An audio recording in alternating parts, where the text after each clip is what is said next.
നിങ്ങൾ പ്രണയിച്ചിട്ടുണ്ടോ? ഇല്ലെങ്കിൽ ഒരിക്കലെങ്കിലും പ്രണയിക്കണം, അല്ലെങ്കിൽ പ്രണയിക്കപ്പെടണം. ഈ പ്രണയമില്ലാതെ എന്ത് ജീവിതമാണുള്ളത്? പ്രണയത്തെ വിവാഹത്തിലേക്ക് എത്തിക്കുന്നത് വളരെ ചുരുക്കം പേരാണ്.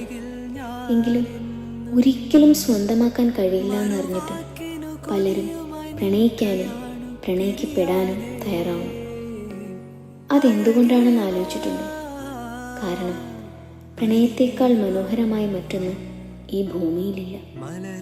എന്നാൽ ഇതേ പ്രണയം ചിലരുടെ മനസ്സിനെ ആഴത്തിൽ മുറിവേൽപ്പിക്കാറുമുണ്ട്. എന്ന് കരുതി അവരാരും വീണ്ടും പ്രണയിക്കാതിരിക്കുന്നുമില്ല.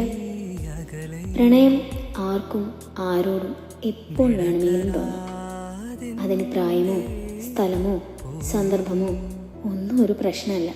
കാരണം പ്രണയം തുടങ്ങുന്നതേ നമ്മളിൽ നിന്നാണ്.